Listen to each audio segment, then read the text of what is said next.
probably agree on. Yeah, the playoff team for sure. So do you. I mean, I tell you what, I don't think there was a more accurate state. And if they struggle again, I mean, I don't think there's any way you can keep Alex Critch, but. What's going on, y'all? Bud Elliott here, my college football summer school show on the Cover 3 podcast. Today, I'm talking Oklahoma. No better place to go for that than Sooners Illustrated. My man, Josh Callaway, who's back for yet another year on summer school. What's going on, dude? Hey, man, appreciate you having me back on. It was a fun time doing this last year. I was excited to get the invite back. Ready to do it. Let's do this thing. So, Oklahoma, solid year last year. For a time, looked like they were going to win the Big 12. A little bit of a, kind of a sour finish, but showed some growth under Brent Venables, I thought, and you even got to see Jackson Arnold play in the bowl game. I want to start with coaching changes and asking you how this team will look different this year, because Oklahoma, interestingly, actually has new coordinators on both sides of the football. So I'll let you take it wherever you want to go, but what will be the biggest changes that we'll see from that? Yeah, so new offensive coordinator. We'll start there. Seth Luttrell. He comes in. He was on the staff as an analyst before. Most college football fans probably familiar with the name. Obviously, he was head coach of North Texas for a while. He was on the staff as an analyst, and he comes over. He's actually going to be the co-OC with Joe John Finley, who was the tight ends coach. But Seth Luttrell will be the one calling plays. He'll be upstairs. So he's kind of more the prototypical OC. Offense will be, I think, a little more balanced, and it won't be quite as fast. That was kind of the name of the game under Jeff Levy, was just how many plays can you get off in a single drive. It'll be a little more deliberate, I think, under Seth Luttrell, maybe a little more smash mouth, a little more running the football. And on the defensive side of the football, they bring in Zach Alley, who comes from Jacksonville State. This is a guy who Brent Venables knows, worked with him at Clemson. It's kind of been a running joke throughout, spring camp that he's kind of baby Venables, and he really is. Like all the way down to the mannerisms, the way they talk, like they're he's just a 20 years younger version, essentially. And he's going to be much more hands-on than Ted Roof was before, where Brent Venables was really just the DC, and Ted Roof was kind of just his assistant almost in a way. It'll be much more Zach Alley's defense this year. Brent Venables is still going to have his hands all over it. Obviously, don't get me wrong. But I think this year you'll see Venables be a little more of kind of the CEO of the team, as opposed to really just being the DC and letting Jeff Levy run the offense. He'll kind of oversee everything a little bit more than before with Zach Alley now running the show on the defensive side. I got to tell you, Zach Alley impressed the heck out of me last year.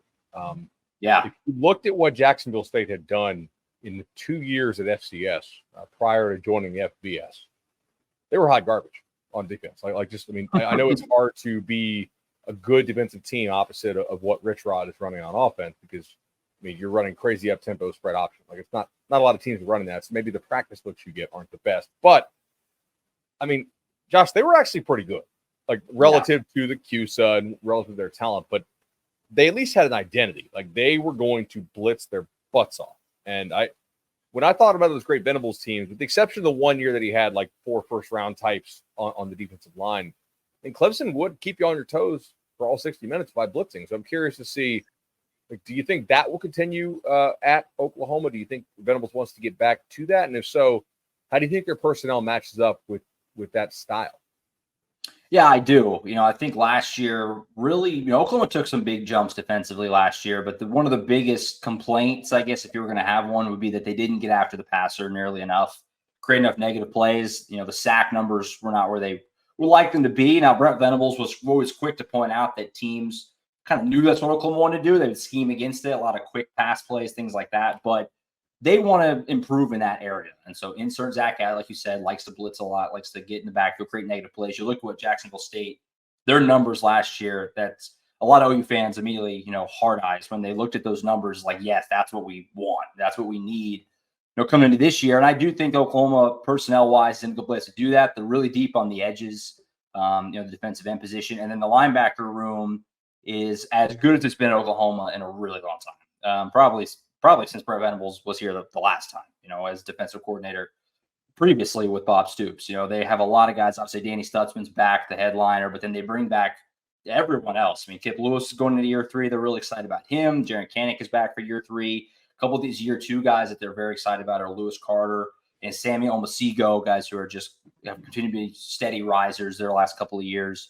They're really deep at the linebacker spots. And so I think all that together with a couple of really good cheetah options as well, which Brent Venables likes to put somebody in that kind of hybrid role. Probably Deshaun McCullough will be there, maybe one of the linebacker spots as well.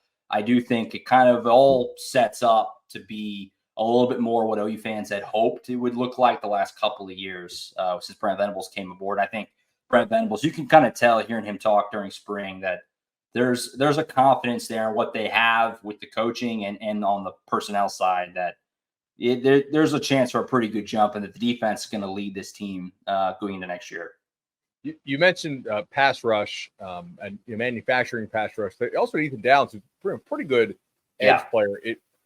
Is there another guy that you think might pop and really create a kind of a dynamic duo there rushing off the edge? I know they signed Adebore. I always butcher the name. I apologize. That was pretty good. Yeah. He was a freshman last year, a guy that when we were at Under Armour practice, like, all right, it's not there yet, but like there's something here to work with. I guess how is he doing? Is there somebody else I should have my eye on instead of him that might emerge as that other kind of big time guy? Yeah, well, PJ Adebore for sure. He is a guy that going to year 2, because when he came aboard, I mean, he's an alien. His arms and legs just go forever. He's put more weight on. That was very noticeable during spring camp because that frame can hold so much more weight than what he had last year. So he'll definitely be somebody that I think a lot of fans have earmarked as going to have a big jump. They picked up Caden Woolard from Miami, Ohio. They didn't really add a lot in the portal on defense. The vast majority of their portal ads were on the offensive side, but Caden Woolard was one of the few defensive guys they added in the portal, and he's got a very good chance, I think, to maybe start at the beginning of the season at least, and we'll see how it shakes out.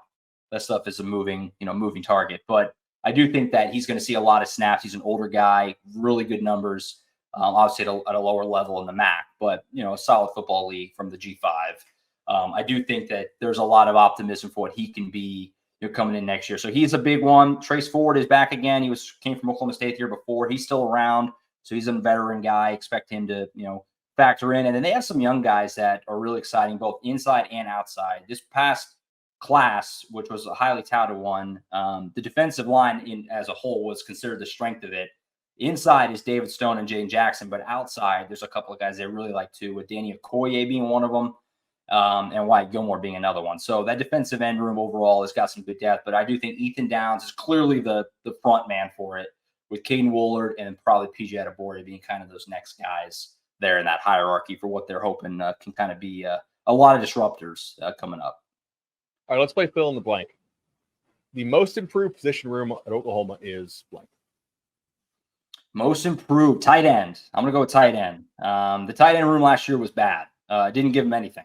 It was a major weak spot on the offense, which was startling from the year before. 2022, Braden Willis was the starting tight end then. He had a career year, and he sprung that into he's, just mainly a special teams guy, but he's in the NFL on the 49ers, one of the obviously teams that played the Super Bowl. He's on that roster completely for what he did in 2022. And then last year, they just didn't have anyone who could make an impact in the passing game at all. They brought in Austin Stogner, who was at OU before, and then went to South Carolina and then came back. And he just wasn't what they hoped. He just so slow. I had a hard time really getting a lot of separation, and they just didn't have anyone else that could really create. And that was just a major aspect missing from the offense. That feels like it has been addressed. They brought in Jake Roberts from Baylor, who's a guy that Seth Luttrell knows because he was at North Texas before that.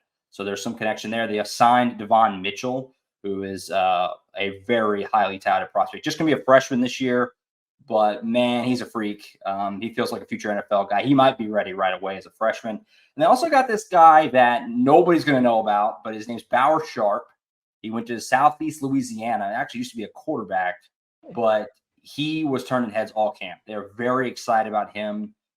He has a chance to be tight end 1, I think, to start the season. So that room is way deeper. It got a total makeover, obviously, with the top 3 guys are all new. Also, Caden Helms, who is a guy they signed a couple of years ago from Nebraska. He probably would have factored in last year, but he missed the whole season with injury. He's getting healthy. He could factor in as well. So that tight end room is in a very different place than it was last year. And again, that was just an aspect of the offense that was just sorely missing last year. So I think they've done a good job addressing that. Historically, also, if you look at sort of the Bryles Levy system that Tennessee is also running, Ole Miss, I think I think Kiffin wanted to learn it. They've gone away from it a little bit, but there's still quite a few elements of it in there. They have not thrown to the tight end. That tight end is kind of if you leave them wide open, they'll chuck it to them type thing. But a lot of it, they use them in some pass pro stuff. I mean, look at like Tennessee's reception numbers and back to what they were doing at Baylor. Like they almost never throw to the tight end. So I'm curious to see if this new staff, certainly North Texas did use the tight end some. I know Auburn took a good tight end off of the 22 North Texas team. I'm trying to remember who else that Luttrell has had. But I imagine they'll have to use they'll want to use the tight end more. Especially if Andrel Anthony is, still a question, a guy who tore his ACL, I believe in Red River, right? Red River game, yeah. So, which was October-ish, I think? Yeah. October 7th, 8th, 9th, something like that. But dude, the Burks kid, like, please tell me he's a hit in spring. Cause like we were watching Purdue against Wisconsin and I'm like, all right, Purdue sucks. However, there are like two guys on this team who really stand out. And one of them, like Burks, looks faster than all the Wisconsin DBs. Has he been a hit so far? And if so, I assume you anticipate him starting. Yeah, absolutely. Number one winner of spring football was Deion Burks from Purdue. Like you said, they brought him in. They weren't desperate for a receiver, but they could use one. He's going to slide right into Drake Stoops' role. And obviously, Drake Stoops was phenomenal at OU, but Deion Burks has got a level of athleticism, obviously, that Drake Stoops didn't have. And so you kind of put him into the year that Drake Stoops had. And a lot of OU fans are they're drooling a little bit. And he was phenomenal in the spring game, had 2 touchdowns, including just a bomb down the middle of the field from Jackson Arnold. He was great all spring.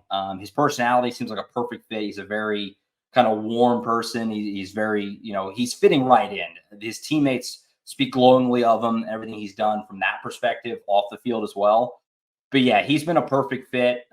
There's a lot of expectation that he's going to be the guy in that receiver room, which is deep. There's a lot of options there. Emmett Jones, receivers coach, is going into his second year now at Oklahoma, has done a really good job in a short amount of time building up the depth in that room. And Deion Burks is, I think right now, probably at the head of it as probably your wide receiver one, if you want to call it like that, moving into next year. Yeah, he was, I think, the number one winner of the spring star, however you want to phrase that. He had a great spring camp, and fans are very excited for him, and I know the team is too, and rightfully so. You mentioned the guy throwing to him, Jackson Arnold, who I thought was one of the most kind of ready-made prospects out of high school with the level of talent that he played against and the performances that he put up. And in my mind, there were 3 or 4 situations where a team could have had a guy return, but I thought that guy was going to get beat out. So I thought DJU was going to get beat out by Childs at Oregon State had they both come back. I thought Will Howard was going to get beat out by Avery Johnson at Kansas State. I'm forgetting the 4th, but the 3rd was I really was like, is Dylan Gabriel able to hold off Jackson Arnold for year 2 now that Arnold has a year out of the system? Yeah. I am curious your thoughts on that. Like, would that have been a real battle? Would it have been Gabriel clearly, Arnold clearly? How do you think that would have gone? And what do you expect out of Arnold this year? If Dylan Gabriel had stayed, how would it have gone? Yeah, I do think that Oklahoma was ready to move on to Jackson Arnold. So I think both parties kind of understood that. I think back to last August before the season. Brent Venables referred to, can't remember the exact context, but he referred to one more year with Dylan Gabriel. Dylan's got one more year. And it's like, yeah, it's 2 more years of eligibility. But the way he said it was like, yeah, we're giving Jackson 1 year to get his feet wet, and then it's his show. So I think both parties were ready for Jackson Arnold to take over. Now, I do think in a perfect world, OU had in mind that Dylan would have a season where he felt comfortable going to the NFL. And he did have a good season, was in the Heisman mix for a little while. But obviously in today's world, it just makes more sense for Dylan to go make some college money and have a chance to compete for maybe a playoff spot and Heisman, all that stuff over there at Oregon. So I do think both parties it worked out. But yeah, Jackson, they're ready to give the keys to him. It's his show. There was a lot of excitement about him for a long time now. I don't think the Alamo Bowl did anything to squash that. I mean, it was a weird game because his numbers were there. I mean, he threw for over 300 yards in that game and certainly had a few throws that were like, okay, that's what we all kind of thought. But he also made some mistakes. He kind of looked like a freshman in his first game. And he threw a few interceptions. A couple of them were just bad reads. So you're hoping he can shake that off. Obviously, that was his first game against a good team, at the end of the year against Arizona. So there's a lot of excitement, though. I think the expectation is that Jackson is going to be the next great Oklahoma quarterback. I mean, that's where the bar is, and he's got a couple of years here as a young guy to run the show. He's already kind of asserted himself as a face of the program leader type of guy, which has been something Oklahoma wanted to lean on. And so the expectations are very, very high for Jackson. And I think that everyone is ready to give the keys over to him. He's bought in. Jeff Levy was a huge part in bringing him into Oklahoma. So there was some thought for a moment, when he takes that Mississippi State job, like, are we good or is he gonna stay? And there was no drama. He shut that down quickly. I'm not leaving, and he didn't, obviously. So I would drug test him if he left. Yeah, yeah. No, with no offense to Mississippi State fans. Yeah, but he's fully bought in, and OU is fully behind him. So it's they're married to each other right now. That's for sure. Going to the SEC. Absolutely.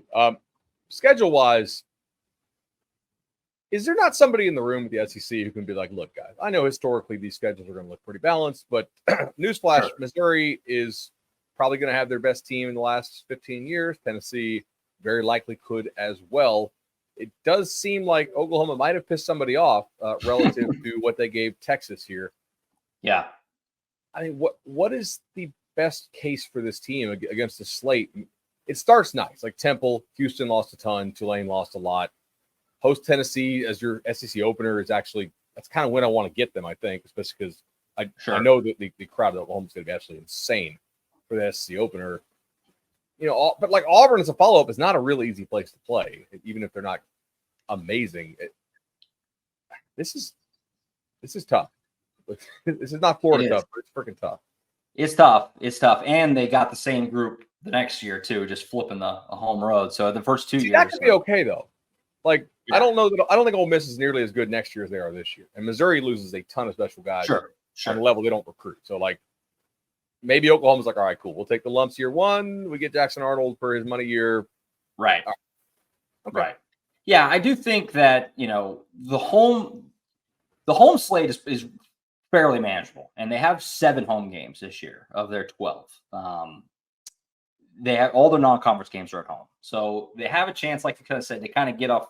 The runway is nice, to get off to a good start. Most of the home games you feel like they're going to be solid favorites in. Stands Alabama. That's the one that's going to be interesting. Hard to know what to make of that game since it's game 11, so far down the road. But the road games are tough, all of them. Now, obviously, you have the Texas game, which is neutral site, but then going to Death Valley to end the year, you got to go to the Grove, to Auburn, to Missouri. Yeah, it's challenging. I mean, I think the hope, the expectation, the thought is like 8-9 wins, win your home games, hopefully get Alabama, and then try to split the road games and see where that leaves you. Basically, with the expanded playoff and this schedule, 9 wins might be enough to sneak you in there, depending on how it goes. It's a new world for all of us on that, but yeah, the schedule is daunting. In particular, the road games, because just in the Big 12, you just don't have road trips like that. Texas is always a neutral site. And so you just don't have, and there's tough place to play in the Big 12. Don't get me wrong. I mean, Lubbock is a tough place to play. There are tough places to play. Ames is tough, but it's not LSU. It's not Auburn. It's not Ole Miss. And so having all those at once is kind of a major welcome to the SEC kind of moment for them. So the home slate, pretty manageable. The road games are going to be tough though. And that's the question mark, is how do they do in the road games? Do they handle that? Or does that just chew them up and spit them out? Because that'll really kind of determine how the season goes in a lot of people's eyes. All right, last one here. I'll get you out of there. I really appreciate the time. This is awesome. Sure. Everybody needs to check out Sooners Illustrated for sure, because you guys crush. Who's a dude who needs – you can't say Jackson Arnold because that's cheating. Sure. Who is a dude who needs to arrive and meet his potential a year early for Oklahoma to have a really successful first year in the SEC? It's a good question. There's a few that you could take a year early. Well, I think – one his season's going to really determine a lot. I think it's probably Jacob Sexton on the offensive line. He's a guy who started at tackle some games at the end of last year. He kind of was working at guard a little bit too. They need him to be a guy. He was a highly recruited guy. The offensive line is having all 5 starters are gone. It's a complete turnover from last year. 2 guys went to the pros early. 2 guys just ran eligibility, and 1 guy portaled, and Caden Green went to Missouri. So they need a couple offensive line guys to just really step up. Hito Zaid is another one who's going to be in year 2 on that offensive line. The young guy who you weren't probably expecting to give a bunch of snaps this year, but he had a good camp. If he could be a guy for you, that would be huge. So there's a few guys kind of that fall into that category in the offensive line. Defensively, to get to that next level, I mean, if David Stone can be what everyone hopes he can be and thinks he will be, like right away, that's a huge lift because that guy was a major get in the portal. It's a 5-star, defensive tackle. Expectations are through the roof. They beat all these other big programs to get him. He was a big fish forever. Felt like 5 years of chasing him. To get him was a huge deal, and he's expected to see the field right away in some capacity. If he can be a guy right away, that adds a dimension to the defensive line. When you brought in Dominic Williams, and I've talked about the linebacker depth, the secondary is in a good place too because they brought back so much of their defense. That would be a big one for me to go to that next level. I think probably David Stone falls in that category. I live in Orlando, so I go to IMG quite often, and I think there's a chance he actually could play early because he's not a guy who I feel like whereas PJ was very much projection, right? Like you saw some of the tools, but the negatives on him were just clearly the guy needs probably 2 years in a weight room at least. Sure. Stone is relatively filled out. I mean, he's not like grown man, SEC junior looking dude, but I don't think he would look out of place, giving you 20 snaps a game, right? Maybe Sure. he can be like a 350 snap guy for you or something. Like that's a nice DT3, DT4 rotational piece, good quickness. I think pretty advanced with the hands. Like there's a lot to work with there to where I don't usually project like freshman D tackles to do anything because that's not a position that's easy to learn because it's kind of multi-directional. You really got to read different flow and whatnot. But I kind of think he could play, man. Like that'll be exciting to watch. I agree completely. And that defense, Oklahoma had a streak this past year. They had the longest streak of any program having at least 4 guys drafted. That streak ended this year. Only had 3 guys drafted.